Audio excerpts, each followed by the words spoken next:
Miss USA.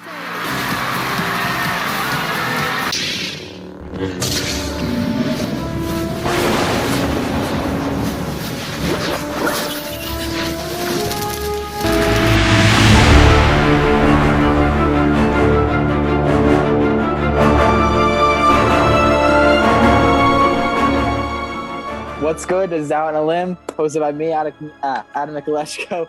Today, I have Sasha Sloan on the podcast. So, Sasha, thank you so much for coming out. I'm gonna give you a little cute little intro, but you have maybe seen her on TikTok under Sasha Sloan or Kylosquash. She is the CEO / supreme leader of Archive Sunday, also the trendsetter for the starting of the cool nerds movement. I thought of that myself. I just thought it was really cool that you said that.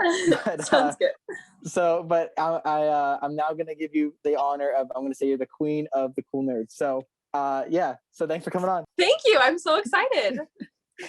So first, I hit all my episodes. What's your song of the day? What do you we've been listening to recently? Song of the day is Back in Black, which is just one of my favorites. I love classic rock. And right now I'm editing our House of Black episodes in season 2. Mm-hmm. And the episode that introduces the boys is to the song Back in Black. So that's very much stuck in my head right now. Oh, that's really cool. So I didn't know you're into classic rock. That's really cool. I like a lot of classic rock stuff. But I love it. Yeah.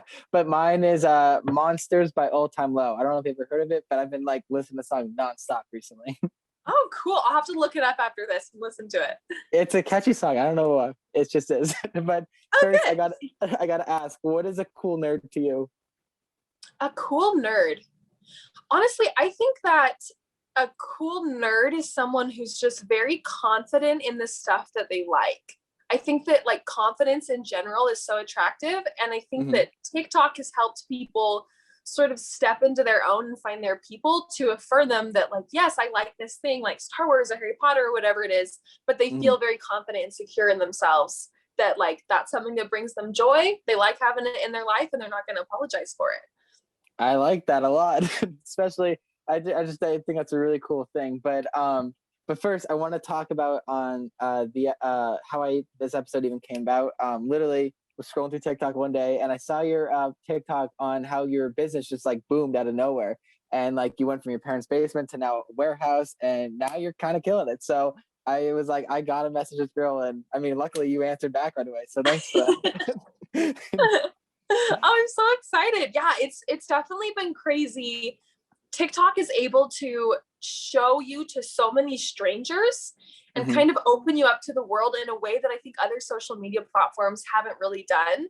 So It's definitely been cool getting to connect with different people and share my story with a lot of people that I never imagined that I would. So it's been cool. That is really cool. And even before we started, before we recorded this, it was just cool, just to get a little sense of how you are. And so I love that. That's my whole, hopefully this grows, but anything I do, I would love to, start traveling and start meeting more people because you never know who you're going to meet. It's just such a cool thing. Absolutely. So you are from Utah. I believe Post Malone is from Utah as well. And he just said he just loves it out there because it's beautiful and quiet. Do you agree with that? Yes, I've actually driven up to see Post Malone's house before because it's up the canyon, kind of in Salt Lake area. I just love Utah. The outdoors are amazing. I love downtown Salt Lake. Right now, I'm serving as Miss Greater Salt Lake in the Miss Utah organization. And it's been so great to be able to rep my city. And I live in downtown kind of by the Salt Lake Temple. And I just love the neighborhood. I don't have enough good things to say about Utah in general. Well, that was eventually going to be one of my questions down the thing. So I guess we'll just hit on that first and then we'll hit on to some other stuff. So you are Miss Greater Salt Lake. So when did you get that? When did that happen? Was that last year before COVID? Yeah, it would have happened a year before COVID. So Miss Utah happens every year in June. And then sort of pageant season is in the summer around it. And so I picked up my title in August, not of this last year, but the year before that. And then I'll compete again at Miss Utah in June, probably, of 2021. But they haven't announced the date yet, so I'm not 100% sure. So this is an extended period that you get to be at because of COVID, right? Yeah, I think I'm probably the first Miss Greater Salt Lake in history to hold the title for 2 years. Because my directors were really awesome and they let me just keep the crown and keep it rolling. So So you got to rep that. That's awesome. Good for you. So do you have any, like, well, when did you first get into pageants then?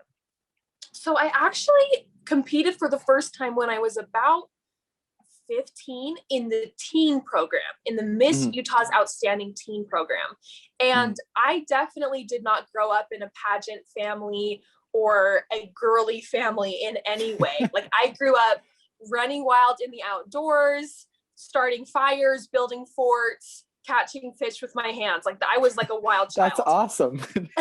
And then when I was, you know, kind of a young teenager, I was really looking for some kind of extracurricular activity that I could get into that would sort of be my own thing. I'm the youngest of 6 kids and I wanted to do something just different from my siblings. Right. And I found online the Miss Utah's Outstanding Teen program and signed myself up, and then told my mom like the next day, like, hey mom, just so you know, I'm going to go compete for Miss Teen Utah. So hopefully you're on board. And my first 2 years as a teen, the first year I just did not know anything that I was doing. Like did not know how to put on eyelashes, did not know how to choose a talent song. I think I sang a song from a musical and it was just so bad. Somehow by the grace of God, I made it to the top 10. And that really just like lit this fire in me. I was like, oh my gosh, like I just loved it so much. I had the best experience.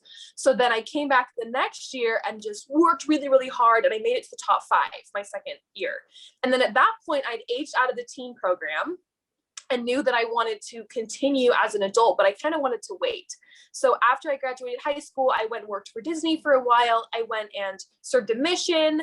And then after I felt like I'd matured a little bit, I came back to compete for Miss Davis County, which was my home county. And I actually lost my first time, like didn't win my local competition. And there's only like 7 people that compete in your local one. And so my confidence was just crushed. Right. But I was so lucky that there was a family friend there whose name was Stephanie, who pulled aside my sister and said, you know, I see a lot of potential in Sasha, but she's trying way too hard. And she's not like being her authentic self. And I just like want to get my hands on Sasha and help her like not be trying so hard and be more comfortable on stage. So in that year that I was serving as the first attendant, so, you know, kind of second place in the pageant, I worked with this coach a lot on my mentality and stuff. And then I came back the second time to compete. And that time I won Miss Davis County. Wow. So then I went to Miss Utah. I competed at Miss Utah by the grace of God, made it to the top 10. But again, didn't make it farther than the top 10. And I just had this huge fire lit under me that I'm like, I can do this job. I want to be Miss Utah so bad, but I was here and I needed to make it to like 10 levels up to be able to compete at that level. And so I just like worked my little butt off for about a year and really expanded my service resume. I got with like 3 different vocal teachers every single week and just worked my talent like into the ground. So I did all of this work, had this huge glow up and transformation. And then I got to Miss Utah and I made it to the top 5 and I ended up getting second runner up. Oh, wow. So that was like after all that work. So then I'm like even more determined to go back. So then I go to compete for Miss Greater Salt Lake, which is the most competitive local title. And typically, you know, historically, a lot of Miss Greater Salt Lakes have won Miss Utah. So like this last year, Dejana, she was Miss Greater Salt Lake. The year before that, Jessie Craig, she was Miss Greater Salt Lake. So I knew it was this really coveted title with this really awesome prep team. And so I came back to compete, and this last time, by the grace of God, I was able to win the Talent Award and the Evening Gown Award and Miss Greater Salt Lake. Wow. So kind of started from the bottom, like started from being the laughing stock and have just clawed my way up to Miss Greater Salt Lake. So that was a really long story, but that's kind of the arc of Sasha's pageant life. Well, that's awesome. I love how you even said like in the beginning, like you had to just find yourself and just be yourself, because when I first started, like, you know, getting in my life with like you know, with my degree, trying to be on TV and sports and entertainment, when I was doing like some TV stuff, I felt myself like sound like an idiot, like just looked silly on camera, right? And then someone Right. just pulled me aside and was like, literally like, just be yourself, talk with confidence. And ever since that day, I mean, I'm still working on it, but it's definitely gotten way better. It's like, it's so interesting. I feel like even on TikTok, that is what I think honestly has made my account successful, is that I have gotten to a point because of Miss America where I am just so confident being my authentic self. Yeah. Because you kind of learn in pageantry, if you fake it, like if you fake any kind of a different personality, number one, judges can tell. And number two, you're not going to win because it's just off-putting to people. They can tell when you're not being real. And so I've had to work to sort of strip away like any kind of front that I put on, or any kind of insecurity that would make me hold back. And I just had to get to a point where I'm like, yep, this is what I am, this is what I do. Hopefully you like it. Well, I respect that, because that's literally my biggest pet peeve in life. And I've definitely cut off a couple people. Like, as soon as I see like any type of fakeness in you, I am out. Like, I cannot stand those type of people. I even like had people like who I wanted to come on the podcast, and then I learned more about them, and I was like, I just thought they were fake, and I was like, I can't stand it. It just frustrates me. Like, if you're not honest with yourself, like, how can you be honest to the world? It makes zero sense to me. Definitely. So do you so what's the next step then? Are you trying to go for Miss Utah and then try to go to Miss America then? Yes, that is the dream of all dreams. I'll go back to compete again for Miss Utah probably in June, probably this summer. And I feel like a completely different person than last year. There's just been a huge mental and physical glow up. So I'm just really excited to go back and compete. And the platform that I have for the Miss Utah organization, it's called your Social Impact Initiative, sort of the plan that you have to serve the community. Mine is to work with the Utah refugee community, because Utah is one of the most refugee friendly states, and Salt Lake City in particular has a lot of really incredible refugee rehabilitation programs and post resettlement programs. So my dream is to be awarded the title of Miss Utah, and then to serve as the official governor's ambassador to the refugee community here in Utah, and try to build some of those cultural bridges, and just help Utahns understand their refugee neighbors, and help refugees have a smooth transition into life here in the United States. So that's my dream of what I want to do with Miss Utah. And then I would love to go compete for Miss America, and hopefully take a similar platform on a national level, and sort of, hopefully be a voice nationally to highlight refugee stories and some of the incredible refugee women and men that I've worked with and met over the years. So that's my big dream. that is phenomenal, because it's so weird. Like when you're saying this stuff, like I didn't have the same idea like with refugees or anything, just because I'd never been brought up in my life. But I when I said, if I ever like reach a plateau like where I'm like a name and whatnot, I would love to, like, what would really make me happy in life is just literally start charities and foundations, just give back at that point. Like that's I feel like that's such an honor, and like and to have people respect you and like like look up to you, like that's it's a cool thing to think about. Definitely. I think, I mentioned I'm the youngest of 6 kids, and like all of the success that I've had with Archive is sort of predated by my older siblings, Scott and Chelsea, who started this company, Uptown Cheapskate. And they've built that, one store to being this big franchise with more than 70 stores or something. And one of the things that they've done with their platform is they've organized all the stores to do these charity fill-a-bag sales that pay to build schools in underprivileged areas around the world. So we've built a number of schools across Africa, in Nepal, in Ecuador. And that's been so inspiring to me to watch my siblings take their success and turn it into something really incredible. And so that's what I really hope to do. And obviously I'm not doing a perfect job of it in any way, but I would love to be able to take my platform and turn it into something really positive for people that haven't been given the same opportunities and privilege that I have, if that makes sense. Right. That is phenomenal. I mean, that's all you can ask for. I feel like that's a perfect life almost, to get like you get to the top, then help other people. And like, that's just, it's a cool thing to think about. So I really respect that. I mean, I definitely don't think I'm at the top yet. Let me be clear. My room right now is a mess, but well, like maybe someday. but, but yeah, that is phenomenal. And so I really respect that. Now, what was your talent though? You said singing then? Yeah, I'm a singer. No way. That's so cool. Yeah. Last You year got I sang I Don Quixote for Man of La Mancha. And then this year my talent song is That's Life, which is a Frank Sinatra Yes, I know song. that. Yeah. The, So I'm very excited. it was in that movie, The Joker, I believe. That's where I first heard Yes. it. And Literally, I watched The Joker. I saw the credits roll and heard the song in the credits, and I was like, "This is my talent song. This is it right there. That's where it came from." So, that is so cool. Yeah, I heard that song, and I actually have that on my phone. I listen to that a lot just because I heard it in that movie, and I was like, "This is a really good song." oh, good. I'm glad that you like it. There's you know Mac Miller at all? Did you ever hear that singer? Mac Miller. Yeah. Yeah. He well, he's obviously dead now, sadly, but he had a song with his with somebody, and they did a song called "That's Life." I don't know if it was a rendition of that, but it's, I don't know. I just love, like, I'm a big Mac Miller fan, so that's what I thought about that. I love that. But so also what is your favorite thing about Utah then? Just is there anything specific that you like really are like, this is awesome? I would say so. My grandpa, my grandpa Wally was a developer, and he built a lot of really cool stuff in Utah. There's a place called Trolley Square that he built, and then he developed this thing called the Alpine Slide that's up in Park City.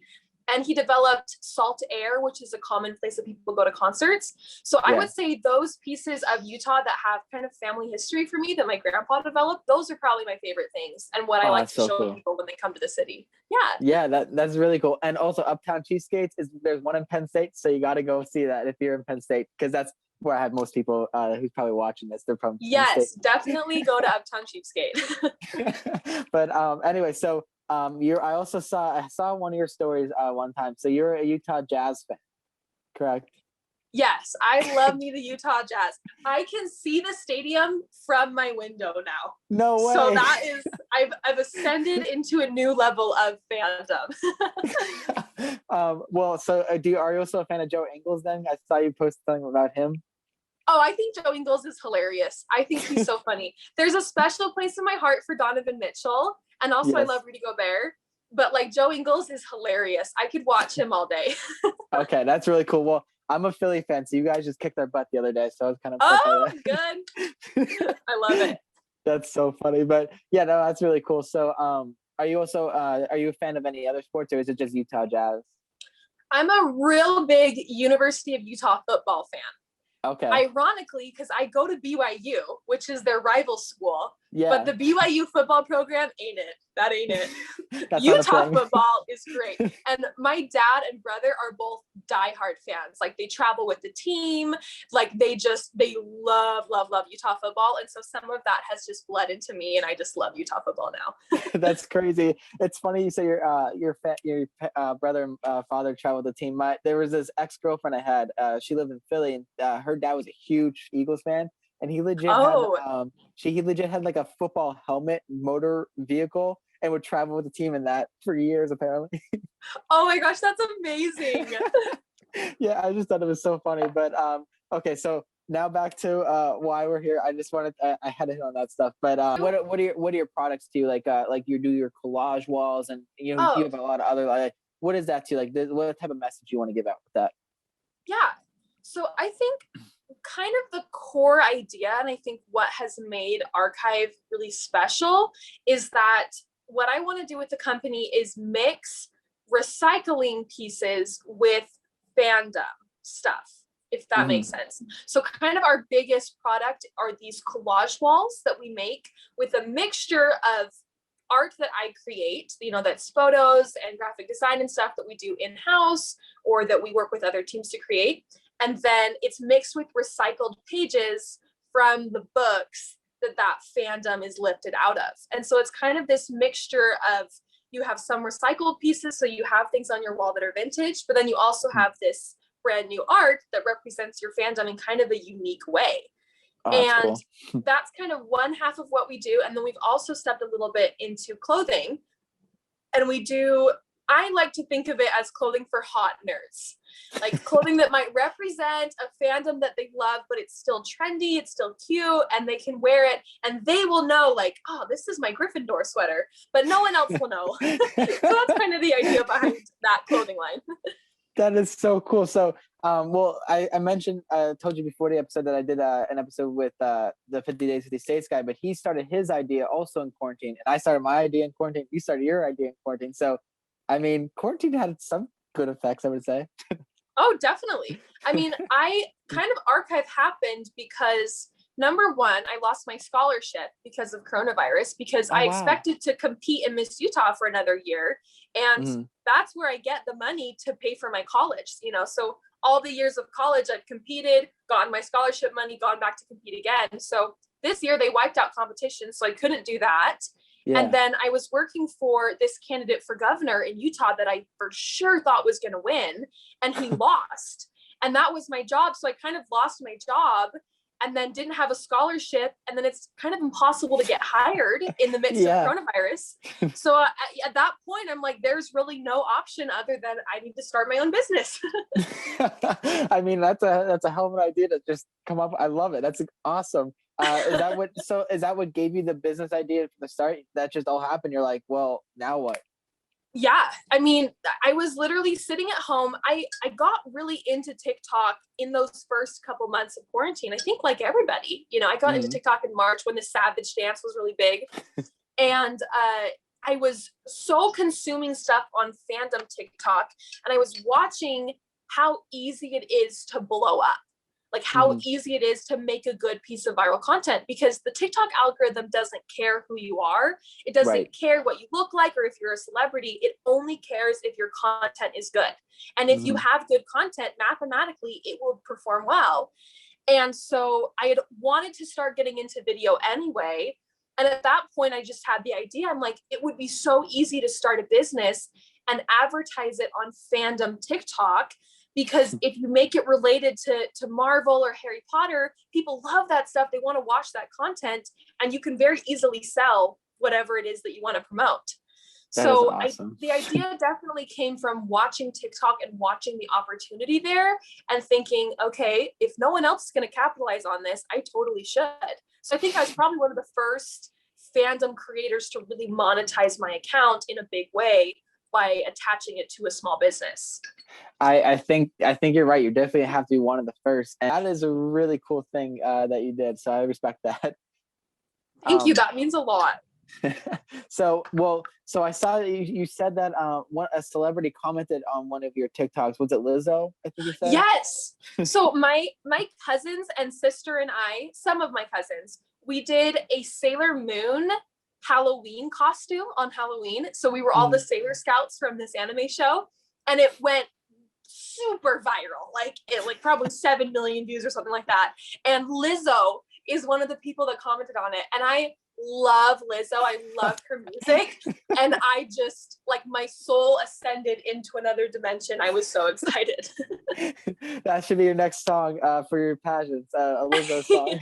Yes. Oh my gosh, can you imagine? It would be amazing. I mean, everyone would probably sing with you, so it'd probably be good. I would love it. So what gave you the name idea of Archive Sunday then? Literally, it was the first name that came to me, and I just knew that that's what it was going to be. Archive refers to things being recycled, things coming out of the archive. I've always loved the connotation of like the Disney archive or whatever. Yeah. And then Sunday is because I'm Christian, number one. So I like the name Sunday. I like the idea of Sunday best, and it kind of has that connotation. And then we have this business model with Archive where we drop a new collection every single Sunday night at 7, which is kind of an insane workflow for us. But as a business, it's really cool because it's kept our customers engaged that every Sunday night they want to come and see what we've created that week. Oh, that's awesome. I respect that. And I'm Christian as well, so I respect that. But anyway, so you started off with it was originally the vintage t-shirts, like you said, and trying to make it trendy. And then you have obviously since moved on. So now it's collage walls and working on your own clothing line. So what's like next on the list of agenda? Like try to explore more Right. I think sort of the next area that we're going to wade into a little bit is superheroes and a little bit of Marvel, a little bit of Avengers, that kind of stuff. In terms of like our actual next product drops, we're releasing the Athena mini kit. We're doing a series of Greek god collages. So we'll move through that Greek god collage series. And then we're doing a series of like dark wizard aesthetics that are kind of darker colors, like dark red, dark blue. Okay. And I've got a jewelry line actually coming out in a couple of weeks based off of our Noble House series. So the jewelry line is like snakes and ravens and kind of cool, very subtle, but sort of witchy jewelry. So I'm excited for that. That's really cool. So, I mean, that's obviously going to probably pop. And then you also do like Star Wars face masks, inspired Star Wars face masks. Yes. Jordan is made out of recycling, Harry Potter inspired clothing. I mean, I've been really lucky. This is a side that a lot of people haven't seen, but I have a partner in my business that's my older sister, Brighton. And Brighton is younger than Scott and Chelsea, but she's been working in the Uptown Cheapskate business for the last 10 years. So she really knows the industry, really understands retail and supply chain management and inventory management, all of those skills. And I have the more soft skills of marketing and photography, and I create the products. But it's been a really good marriage of our two skill sets that's helped Archive be successful. And so I have to definitely credit her and credit our other team members that have made this go, because if it was just me, I would be floundering. So definitely credit to my sister, credit to the team. That's awesome. That's what I'm trying to learn. Did you ever hear the show Entourage by any chance? It's an old HBO show, but I just rewatched the series. It's beautiful. It's literally based off a movie star.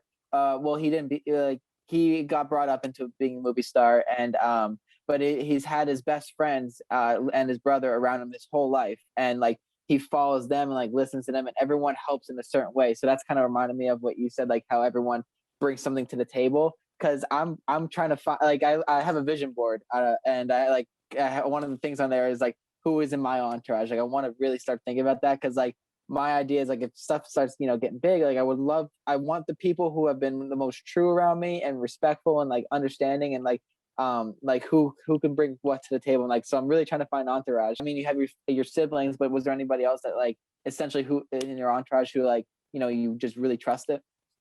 Definitely. I mean, I've been so lucky to have a lot of my family members work in the business with me. And I kind of broadcast online that I'm a Slytherin. That's my Harry Potter house. And Slytherins are all about extreme loyalty to their inner circle. And I definitely feel like that fits my personality, that like I will just ride or die for my inner circle. Like I am still very close with my group of girlfriends from high school, and we still get together like just about every month for dinner. And I'm like, I will be friends with these girls until the day I die. Like that's just kind of my personality. So I've been so lucky to have people that have stuck with me through the last 6-8 months, which has just been insanity. So I'm just very grateful to those people. I might have to say I'm a Slytherin then, I guess, because like I'm like super close to my family. I hope like my later on life, with relationship, marriage, and all, like I want like my family, their family to be so close. Like that's something like I don't know. I guess that's part of Slytherin, right? Yeah, totally, 100%. Sweet.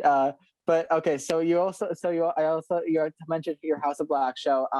What gave you that idea to and how much time are you putting into that then? Yeah, so House of Black, that has been one of the coolest, weirdest surprises of the year. Originally, the idea came from, there were a couple of songs that were really viral on TikTok that within Harry Potter TikTok. And I have always loved the story of the 3 Black family sisters, Bellatrix, Andromeda, and Narcissa. And they're these characters that are shown as adult women in Harry Potter, but they all are on different sides of this war. And it's always been so interesting to me, how do these sisters go from being so close to literally fighting and killing each other in a war? Because I have a bunch of sisters and I can't even imagine what it would take to get there. And so the original idea was to make 5 videos with me, my cousin, and my sister to sort of tell their story just in a little sequence on TikTok. And I definitely did not expect that like number one, it went viral, which I thought it would do well. But number two, we've had this huge sort of fan following of the show emerge, like people that really care about the characters and have been invested and are checking every single day.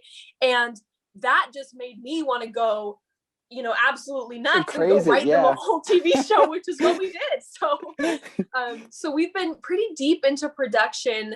Our Bellatrix actress, Karina, she actually lives in Orlando. And so we filmed the first season, we released it, and then we had to film the second season in about 5 days, like all of the content. And like the level at which we were racing to get it done, like I was literally writing the scripts for the scenes on a note on my phone on our way to the set to go film it. Like that's how on the fly it was. And luckily, I'm kind of surrounded by this entourage of like family members and actors and performers that all just sort of snapped into gear, and we just made it happen in about 5 days. So that was season 2. And then season 3 is kind of the height of like the Death Eater era. It's really into the Wizarding War.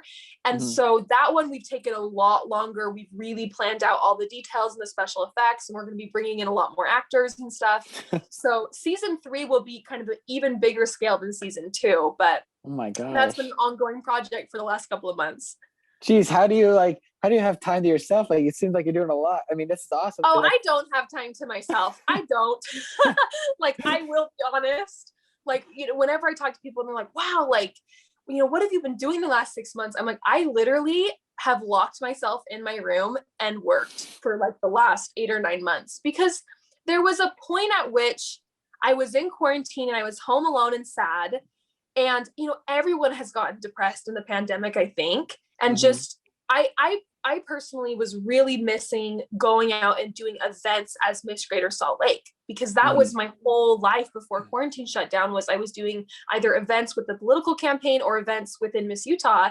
And I just so missed people. I felt like I wasn't advancing my career in any way. And so I kind of had this mental switch where I thought, okay, I can be sad right now that I'm not out in the world, or I can really take advantage of this alone time and just turn into a work machine and build something amazing. So that's what I decided to do. Well, I mean, no, that's awesome. Because I created this daily schedule for myself. I'm really trying to follow it hour by hour. I mean, I just ended with the job I was working with, like ESPN, Fox Sports, and all them like football games. But and I have to find like a temporary job for money, but like until I can, you know, grow my own stuff. But I created this like daily schedule, like literally hour by hour, what I'm trying to accomplish with everything I'm trying to do. And I don't know, I definitely get at points where I feel like I get lazy. Like, have you ever got that point? Because I get so frustrated with myself. For sure. Like, I think burnout is kind of inevitable. I think that for myself, the way that I am able to counter that is just by being very selective about what I give my time and attention and energy to. Okay. Like for example, I think it was on a different podcast. I kind of realized that over the last 6 months, I completely stopped watching movies, watching TV, like scrolling on Instagram, scrolling on TikTok, and I just started creating all of the time. Basically, like all of my free time, I would be working on my own videos or my own content. And I think I was really only able to make that switch because I was so passionate about it. And I have a personality that if I'm not passionate about it, I'm like not going to do it. And all just about finding something that you're so passionate about that you don't want to do anything else.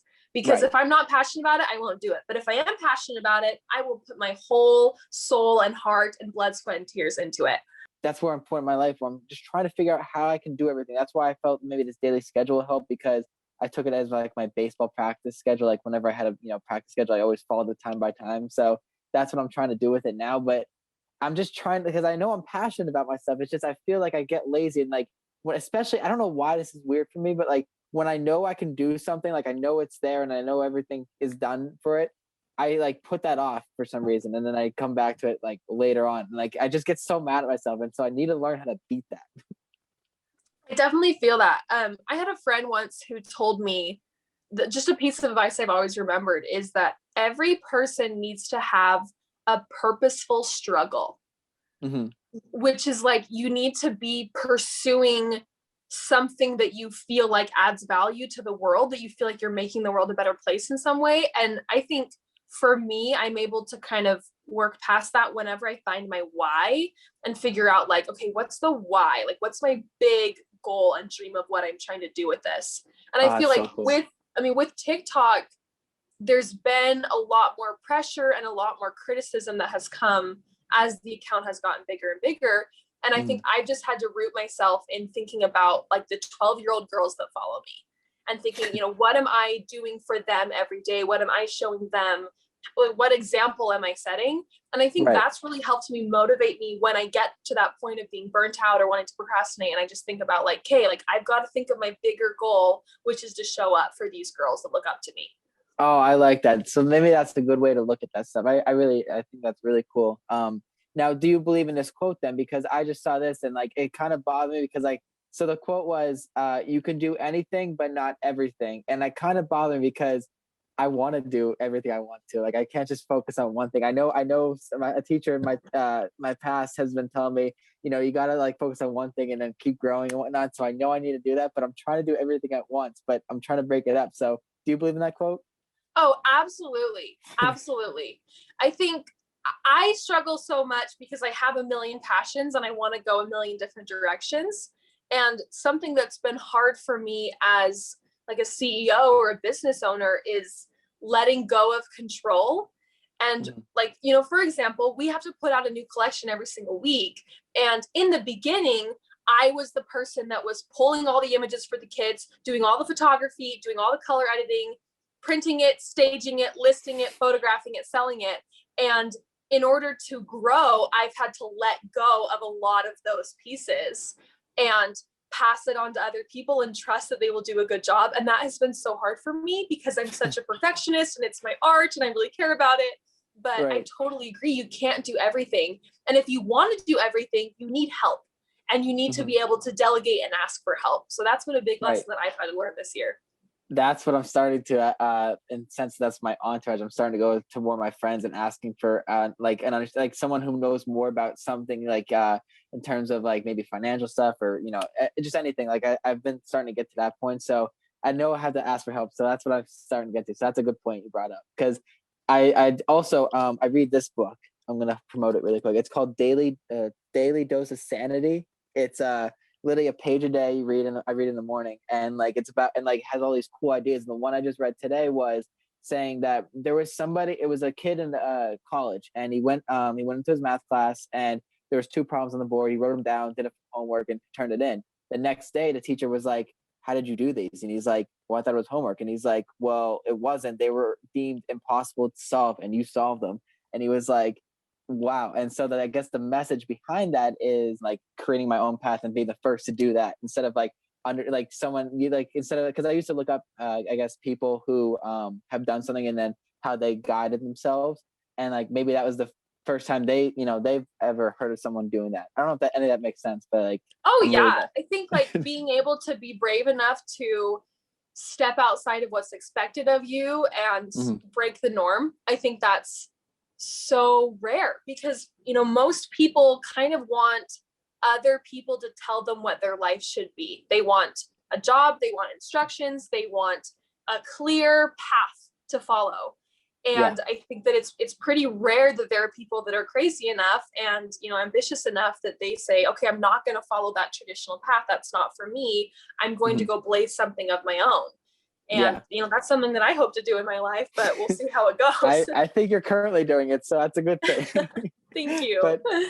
But yeah, so are you going to try to get your show produced at all by any chance, like in the future? Like maybe, you know, like I would not be against it. You know, HBO, who has the rights to Harry Potter, just announced that there'll be hearing pitches for other shows. And I definitely turned to my sister and was like, can we pitch House of Black? I think I'm probably a ways away from that point because I'm definitely still growing as a cinematographer and all that kind of stuff. But I would I would not be against doing it. My ultimate goal is to do something very similar to you. I would love to do political broadcasting and talk on TV about things that matter to me. I would even love to do sports. So I'm totally open to transitioning this into that kind of a career. Yeah, I mean, that the only thing that's stopping me right now from like trying to really just focus on this immediately is I have to be making money, right? I have to be doing stuff to make, push myself. So that's why I'm looking for a temporary job. I even considered this. I'm thinking about getting the radio, even though I want to be on TV, but like trying to go into radio, just talk, pitch my idea without an limit, maybe bring that idea with me, and then transition to being on screen and like just doing random stuff. Like I was even saying that recently that I want to move to Australia just for fun and like work out there, but I don't know if that will happen, but that's just an idea. That would be cool for sure. It'd be nuts. But so how intimidating or nerve-wracking is it to start and invest in an idea? Like when you first created, because I mean, I don't know if you ever thought about how big this can actually blow up. Like, was it intimidating to think about it right now? Right away? It was not very intimidating at first because I didn't think that anybody would watch it. Mm-hmm. Like I just didn't know. And several months ago, I had to mentally make the decision that I was going to create content that I liked and not even think about what does the world want? What is what did the audience want? Will this gain me followers? Will this make it do well? I just had to kind of reject all that thinking and go, I'm just going to make the stuff that I want to make. Right. And so it was probably a little intimidating. It was weird to have people that I know in real life find out about House of Black, because if you pull it out of context, it is literally me and my cousins making movies in my grandma's backyard, like we did when we were kids, So trying to explain it like that and then say, no, it's actually like a real TV show and there's like 20 million people that are watching it, So it's kind of really weird to explain out of context. So that was a little intimidating, was wanting to show the world and hope that they would understand this really weird thing that I created. It does. That's funny because that's respectful. Because I think I talked to Matt about this, or someone I did on my podcast, but like, I think what is going to obviously be successful is stuff that is related to you. I think Logan Paul mentioned it one time in one of his vlogs or where maybe his podcast or whatever, but like that he said like he got to the point where he knew, like he thought he was just making videos just for the fans. Like he wasn't doing stuff that was, good for him. And I feel like you can't do that because you're going to lose your passion real quick. Right. 100%. So with the collage walls, obviously that's an awesome idea. So where do you get the pictures and like, how did you even start that at first? Yeah, so every collage kit is a little bit different, just depending on what we can do, and like just the process is just different for every single one. So like, for example, we created the dark side aesthetic, which is very much inspired by my love of Kylo Ren and Darth Vader and Darth Maul and other Sith Lords. And that particular collage, it is very hard to find images or locations in the real world that evoke Star Wars. And so that collage took months and months of photo shoots with cosplayers, photographing props, photographing Galaxy's Edge, all of this custom graphic design work. And so that one was almost 100% our own photography, our own graphic design, and it took forever. Wow. Some of them were able to do more where we purchase the rights for some photos, and then I will go ham sandwich on editing and edit them and make them super magical and sparkly and fit the color schemes and that kind of stuff. And almost every single kit, we start with a big pool of images, and we, get sort of the more basic things. Like if we need a photo of an apple, if we need a photo of a mountain, if we need a photo of a dog or whatever. So we pull all the images that we can get that have already been created. Then we go in and we make a list of what other items or projects or, photo shoots we need to do for the kit. And then we do all those photo shoots of products. And then we pull all the photos together, and then I do several rounds of color editing on the images. And then I add graphic design, and then we design how the kit flows together. Like, for example, we have kits that will fade from light to dark, or kits that will fade from one color to another. So we do all that strategy, and then we print it, and then we do another couple of drafts based off of the printing, and then the kit is ready to go. So it is a monster. It's a process for every single kit. Yeah, it's a process. So with this brand and everything else, like all the legal things, was that like hard to start figuring out and like finding your manager, but also like, because I would love to know this type of stuff, because like eventually I want to make this podcast, I'm calling it also my brand now, because I want to expand it, because I have other ideas for it and whatnot. But I want to start like getting into the stuff. So like, was like finding out the legal stuff hard, or was it easy with your family with the businesses? Definitely it helps to have my family knowledge and expertise. 100%.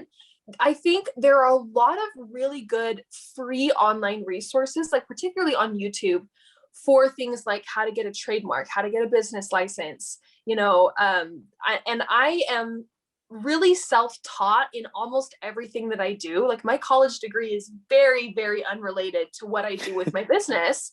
And so I'm just a really big advocate of, if you don't know, look it up on YouTube and watch from experts, because there's so much good free knowledge out there. Yes. Okay. That okay. So I was doing that. So that makes me feel good. We're on the same page.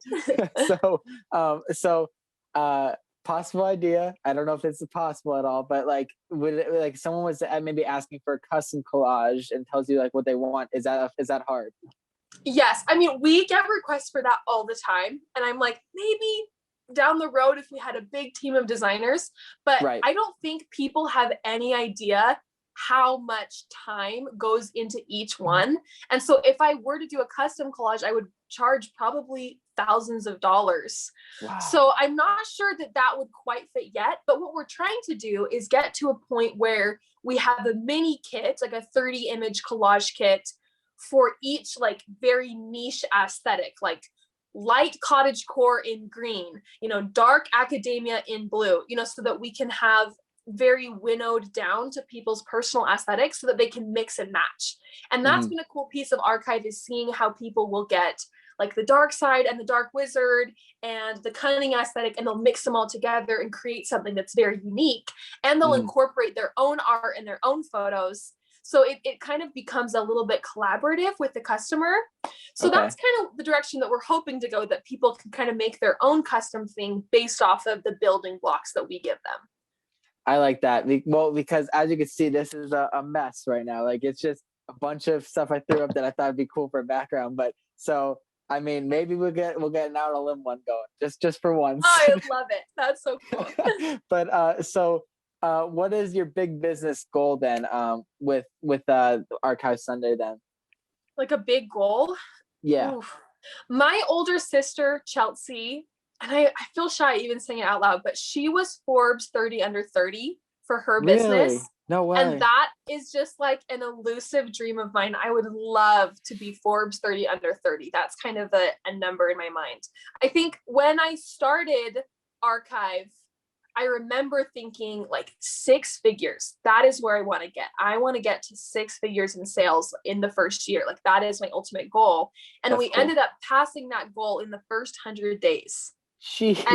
And so once I kind of tripped that goal, I was like, okay, I gotta raise my sights a little bit higher. So at this point, I'm not really sure how big this could go or what we could do with it. But I think we really have been so lucky that we have this kind of devoted customer base. And I know most of their names, and like we'll talk in our group message, and we'll be like, oh, Petra bought something, like we love Petra, but we've been so lucky to have these people supporting us and really driving and galvanizing the growth of the business.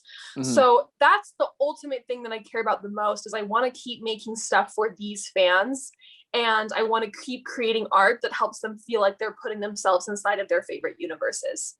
Wow, that is awesome. And then, I mean, that's gonna be really cool. And then you obviously have your your YouTube channel, and then does TikTok pay now? I heard someone that they're starting to pay. Is that true? Yeah, so TikTok has the creator fund. I personally don't have the creator fund turned on because it punishes your views in the algorithm. Really? Okay. Yeah, and I decided that for my business model, it was much more important to me to get the views, you know, because that's how I advertise the collages is through my TikTok.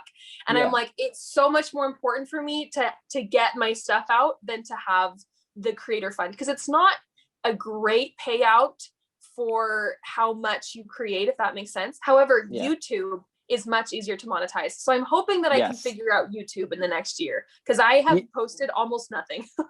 Well, I saw your YouTube. It has like 50,000 subscribers now currently. And like, you know, videos get views. And my friend, he has like a gaming channel, but he has like 30,000 subscribers. And that's an episode I'm putting out after yours. But he's telling me how much he's making in a month. So, I mean, you definitely could be killing that then.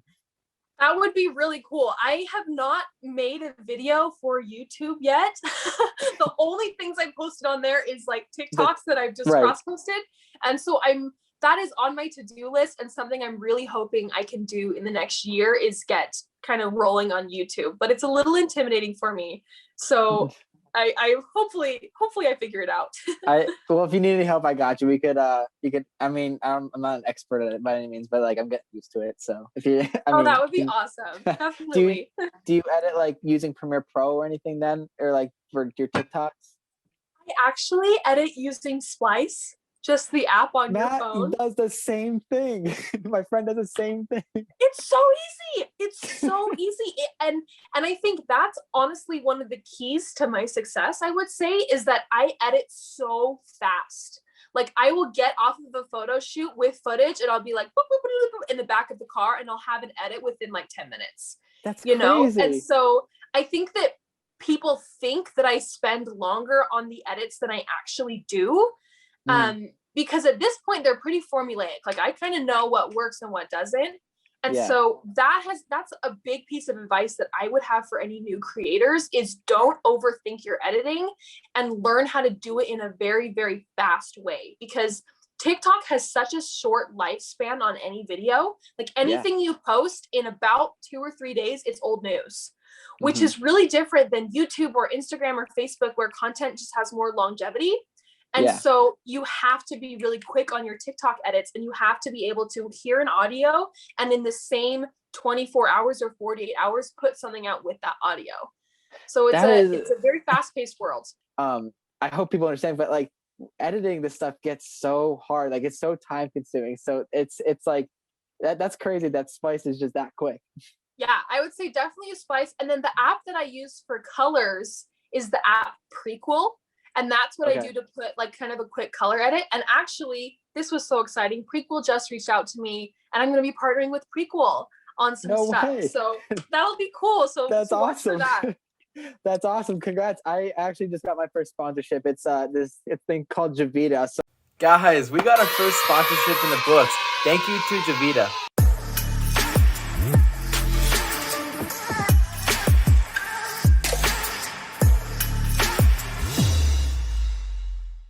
With their coffee sticks, it's designed for coffee on the go and to cut costs. It's easily accessible anywhere. You can put it in your backpack pocket, literally anywhere you want to carry this. But it's a little packet and it acts as a stir, and there's coffee grains inside. So all you have to do is just heat up some water and stir it up, and you got fresh hot coffee with a slight hint of vanilla. So no more coffee makers, no more stirs, and it saves you time. If you're interested, go to javita.co, and they're for one box of 15. It is $13.99, so it's already on sale. But if you enter my code ADAMAC5, you get 5% off. And I just want to thank Javita again, because this is my very first sponsorship, and it's a small channel right now, but it can only grow from here. So I just went out on a limb that you continue to grow this tree by doing something different, or just be yourself. Now back to the episode. So I didn't like sponsor it in the video, but I'm going to put it as like, I made a video of it itself. So when I edit this, I'll like put it in a little part of the segment, probably in the beginning.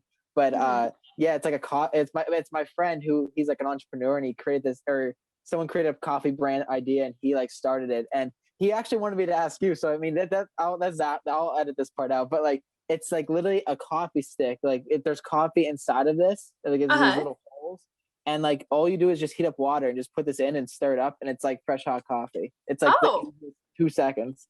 Oh, that's so cool. Yeah, but he said, I mean that's a lady talk. I just thought of it now just because you mentioned that, but I'll edit that part out. That's so cool. I love it. Yeah, but that is a really cool thing. And then have you ever tried After Effects or anything like that? I haven't. That is on my to-do list of things to learn, is learn like video editing. And I think that this is honestly a piece of advice that I would have in general for creators, is I think that there's this idea that you have to be really good at video or really good at photo to start.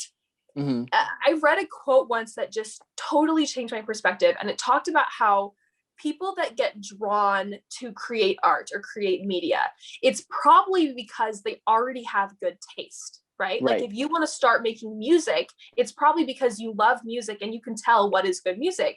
And every artist has to go over this hump where for a while, the stuff that you create is going to be bad. Like my first TikToks for the first month or two were not good quality. They were poorly filmed, poorly edited. I looked bad, you know, but you have to go over this hump of making bad art in order for your art to get good. And that's where most people burn out, because it's very frustrating to be working really hard and not feeling like it's being successful.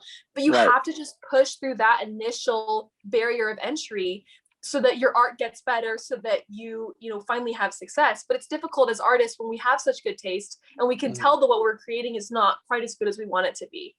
Let me add on to that quote, because I feel like it kind of pertains to it. My religious teacher when I was in high school, he said this still sticks to me. It's one of my coolest pieces that like I've ever heard. But he said that people have like a dream. I call them goals. I don't believe in dreams anymore. I just say goals because that's what I want to achieve. But he said people believe in their dreams and they like go for it and they keep going and keep working hard. And then eventually they get this close to their dream, like this close, and they just quit because they don't see it.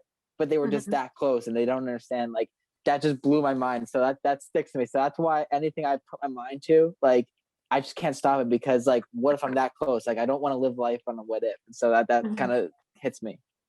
Yeah, I mean, I think I definitely felt that with Miss Utah. You know, this last year at Miss Utah, like I had worked so hard. And like everyone works hard.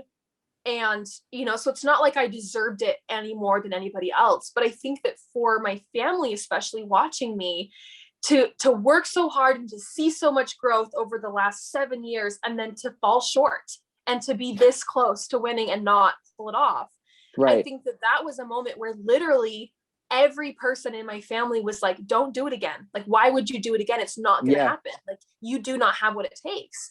And I have just had to be like, no, I see this dream and I will not stop until I do everything I can. And if you fail, then like, whatever, at least you tried. So much better to live with the feeling of, oh, I failed at something once, but at least I tried, than to live with the regret of, oh, I wish I would have tried one more time. I wish I would have ran that last mile, Exactly. You seem, I mentioned this earlier, like what you do with your free time, but like, do you have time for like relationships, or like, what do you do with that? Then do you just like literally don't focus on that at all? Like with dating and stuff? Yeah. I don't think I have texted a man back in about 6 months. I was dating, and then I just kind of went ghost on a lot of people. So if you're watching this and that's you, I'm really sorry. No, I would say it's not my top priority right now. Like I'm not against it, but it's not my top priority. And like my life is such insanity right now. Like I have like dating apps and I like never use them. And there was a man like yesterday that messaged me on Hinge, and he was like, oh, like you're a big Harry Potter fan. So I think I have a picture of like my Slytherin stuff. Yeah. And I was like, oh yeah. And he's like, oh, my sister is a huge fan. She even has a wand. And I'm like looking at my pile of 15 wands in the corner next to my lightsabers, next to all my other stuff. And I'm like, oh, this man has no idea what he would get himself into. So I'm hoping if I ever get into another relationship, it will be because lightning strikes. So we'll see. That's the thing, because I need to learn that too. But anyway, so you're with political science. Do you have any like do you want to like continue with that, or do you want to just continue with your business then? Absolutely. I would love to keep doing politics. I think that I hope to do public service and run for office later in life, like probably when I've had kids and my kids are grown up. And I think I'll probably always be involved with advocating for whatever I'm most passionate about. I think that within the Utah political spectrum, I think the most important place that I've seen for myself is to advocate for and with the refugee community, and, you know, to support different pieces of legislation that will benefit them and benefit, you know, the work that's being done here by them to build and support that community. So I think I will always have a passionate love for politics, and I'm very open to any political broadcasting jobs or anything like that, but that's probably a couple years down the road. That's fair. So is your big goal in life, I know the business goal with Forbes, is there any like huge goal? Is it, I'm assuming, Miss America then? Or Miss Universe, maybe? Definitely. I mean, Miss America would be such a dream. I'm so passionate about the organization, because so much of my professional success, I would say, has come from my participating in Miss Utah. Like I was telling the story on a live last night. The governor candidate that I worked for over the spring, I actually met him when I was at an event as Miss Greater Salt Lake. So that's the capacity that I was there. And when you do pageants and you hold titles, the main chunk of what you do is you go to events in the community. And most of the time it's me, one person, showing up at like a 5K where I don't know anybody and I'm in a crown, and you literally have to just find people to talk to and start networking. Wow. And that's a really difficult skill that I think a lot of people don't have, to be able to just show up in a random venue and be able to just hold your own. And so I've been working on that skill for years. So when I met, you know, John Huntsman at this event, I was definitely initially very starstruck, because I know his political career. He was the ambassador to Russia. He was the ambassador to China under Obama, and is a former governor of Utah. And I just walked up to him, introduced myself, asked for a photo, and started talking to him about what I do with refugees, what I do with Miss Utah. And his deputy campaign manager got my phone number and offered me a job basically on the spot. Wow. And truly, it was because directly of those skills that I learned through the Miss America organization. So for that reason, I would love to be able to serve as Miss Utah or serve as Miss America and help people, I think, reevaluate their stereotypes and ideas of what it means to be a pageant girl, and show them that, no, this is a very valuable skills development program, and it creates professionalism in young women that benefits them for the rest of their life. I respect that. I love doing that type of stuff. Just going out and random and just meeting people. It's the coolest thing, because you never know who you're going to meet. But for real. Did your goal change at all with when, like, going with your business? Like, does your mindset change at all? Like, trying to, get away from just, I guess, college stuff, like your major stuff. Yeah, I mean, I think that it has taken over a lot of my time, but I see kind of all the pieces working together. If anything, I feel like TikTok and Archive Sunday has finally allowed all my skill sets to sort of combine. Like, I've been working as a photographer for years. I've done graphic design for years. I love public speaking. I love video. I love writing fantasy and fan fiction. I love business. I love recycling.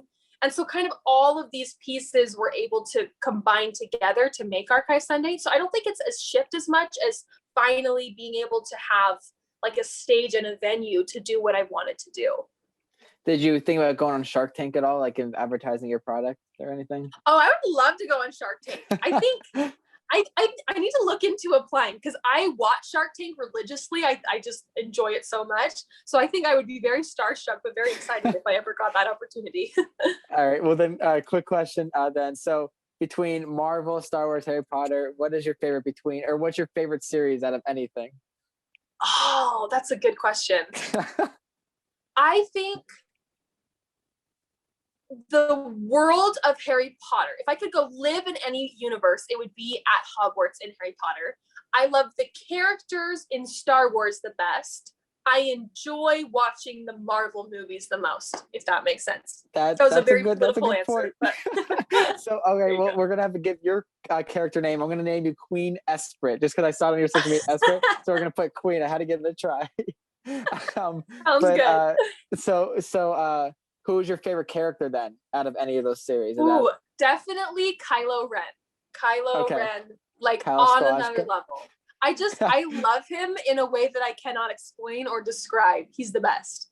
That's awesome. So is there anything else that you would like to add to this podcast? Because we were almost done with time. I think just thank you for having me. And I feel like we've just been chatting as buddies. So it's been really fun. It's a really cool to have met you. And then where can people follow you at? They can follow me on TikTok at Kylosquash, Kylo squash, like the vegetable. And then they can follow me on YouTube under Sasha Sloan, or look up the Noble House of Black series. And then on Instagram at Sasha E. Sloan. Perfect. And then stay on for like 2 seconds after this thing. But yeah, so here's my outro. We just went on a limb that you continue to grow this tree by doing something different, or just be yourself. Peace.